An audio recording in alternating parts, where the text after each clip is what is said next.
for quali and then take it off in the race. Or the other way around, I mean. But it's 5 red lights, and we are underway for the Belgian Grand Prix. That is a pixelated smoke cloud. TNKK maintains his lead. Melvin goes around the outside. Jesse looks down the inside. Gets a little bit Piastri there. Tiny bit of contact. Everyone comes out fine for the most part. Lanny up to P4 though. Hellfire slipping down one position. Landsharky P6, Danny Boy P7. Jurgen looking to go for the overtake through Rouge, and he gets it done. That is Tim. That is Tim. Right, TNKK leads the safety car restart. It's going to be up to him to decide when he wants to send it. Looks like he's waiting until he comes out of the bus stop chicane and absolutely goes for it. Catches his teammate out just a little bit, but it's also hard to follow someone on a safety car restart through a chicane, and it gives TNKK a pretty healthy advantage here. You see the Mercedes here looking quite comfortable around Spa, which is nice to see. Hellfire, unfortunately, doesn't... It almost looks like he's struggling with the car quite frequently, but seeing him comfortable with it is nice to see. I was there back in the day, back in F122, when Hellfire was in a Ferrari. I still cheer for him when I can, let me tell you. We make it through the source. Lanny looking for a move that doesn't get to go for it, but he's going to have a chance on the main straight coming up. Jesse's still going to have DRS though, so it's really going to be a battle of who has more ERS to expend here. And he will have the stronger slipstream though. Doesn't make it through Radeon. And now, up onto the main straight, which is the Kemmel straight, isn't it? Yes, it is. Lanny has that DRS. Jesse's going to go on the offensive to try and keep Lanny behind. They're side by side, making it through Lacombe. I normally have this information because I normally Oh, and Jurgen has a moment there, but he keeps it out the barriers and he gets the car moving again. Honestly, quite a nice catch from him, I can't lie. Unfortunately, can't really do that. Melvin took the lead at some point. Sorry, Melvin, for not noticing, but I have noticed that TNKK has taken it back on the Kemmel straight. Lanny's going to be losing out on opportunities to go for an overtake on Jesse, and Jesse, who's on the hards, isn't going to find no opportunity to go for an overtake on anyone else, since the two drivers ahead of him are also on the hards. So it really is just going to be Melvin and TNKK swapping lap after lap. Jurgen does indeed come out of the pits. He's on the soft compound tyres. And if you can find just a good strategy to put you up into P1, that could be huge, as there's a safety car on track. If TNKK doesn't pit, Melvin may very well be forced to pit this lap to avoid the double stack.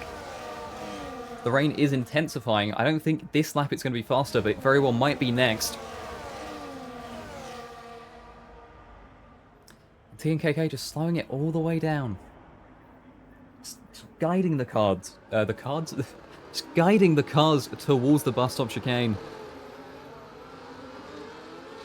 Incredibly slow lap. Lanny's decided now is the perfect time to pit. Jurgen unfortunately has made the same call, and Jurgen's unfortunately going to double stack.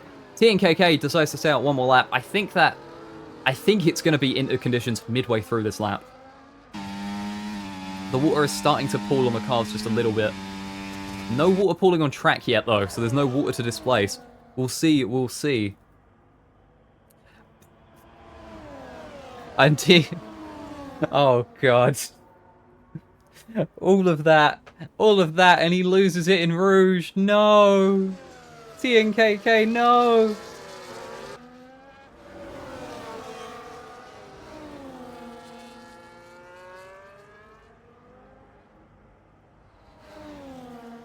And Jesse finds his way down the inside to go up to P1, past Hellfire, past Melvin.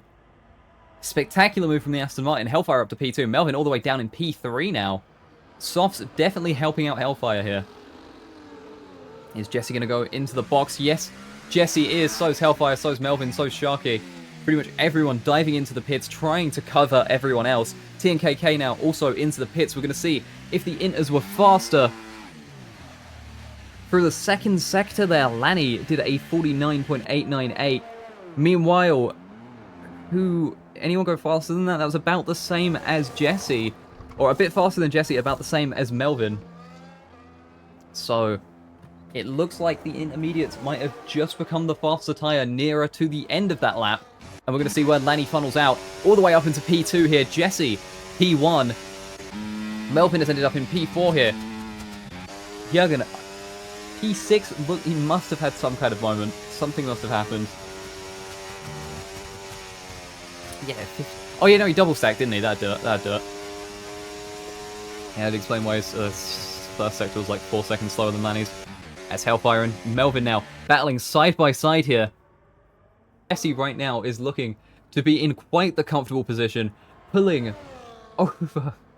Jesse, 154.5 last lap. Lanny, 155.5. Melvin, a 150, and we can see that here. Melvin up to P2. Lanny taking a bit of a tour of the grass there, and Hellfire is going to see that grass on his tyres. He's going to hope it makes it even more difficult for the McLaren driver to stay on track. Going to hope that he loses just a bit more grip and can send it into Ravage. But Hellfire and Lanny now side by side here, making their way up towards Ravage. Hellfire looks like he's got just a bit.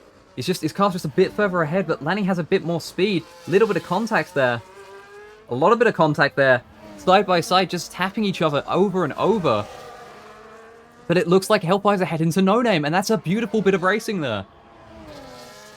Two groups of people are trying their damnedest to try and stay on track, to try and stay ahead. Literal chills. Fortunately, Lanny's penalty should be fine because him and Sharky are doing about the same. But Melvin goes down the inside of Jesse. Gets the overtake done. Oh, it's a tremendous overtake from the Red Bull. And now Jesse is going to have to go on the offense to try and take that race win. Looks for it into bus stop. Doesn't commit, though. Knows he doesn't have the pace to go for it just yet. Jesse's looking down the inside, burning all of his ERS. And that is an incredible move from Jesse. Now, you might be wondering, why is it so incredible? He just overtook on the straight. Yes, but if Melvin goes for the overtake next lap, Jesse's going to be able to try and do the exact same thing down on the straight on the final lap. Now, they're not going to have DRS, but it's such a long straight. There's so much slipstream there. Just using your ERS, you should be able to get the move done. And we're going to have a cheeky little look at the telemetry to see who's saved up a bit more. Looks like they've saved about the same amount. As, oh my god, Jesse's juked him. Melvin's got the overtake done in the bus stop chicane. But now, Jesse's got the opportunity to go for it on the straight. But it's a pretty good exit from the bus stop chicane there. Took a lot of curb and kept the car very in control. Jesse led Melvin to think that he was going to be following onto the final lap. Jesse choosing to follow himself, though. Down to 4 attempts. 4 attempts, a bit much to overcome. Melvin having basically a full tank of ERS. We can see if the slipstream helps. We can see if the dry line helps. We can see if Jesse can go for the overtake into Lacombe. We're on the Camel Straight. 0.16, 0.1, 0.06. It gets as close as half a tenth, but Jesse just not able to get alongside the Red Bull. Just a little bit slower at La Source. Losing just a bit too much time there, and now the Aston Martin's going to have to get desperate, looking for moves through corners that otherwise he wouldn't really want to overtake in. So we just follow along the Aston Martin, getting closer and closer. Every time we come through there's a particle effect explosion. It means nothing. Is he going to look for it through the bus stop chicane? No, Jesse's sensible here. Knows that going for a dive bomb in the wet 3 seconds down isn't going to work. They're kind of a sprint towards the line, but not really, because Melvin wins the Belgian Grand Prix. Jesse takes home P2. Hellfire is going to fill out the final spot on the podium for Mercedes. I believe that's Hellfire's strongest finish, and that's an impressive finish from him.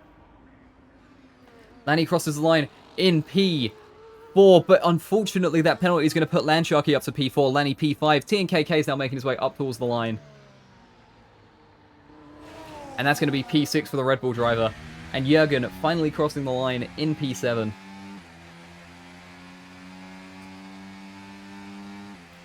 Right. How do we award driver of the day here? Because it's an interesting one.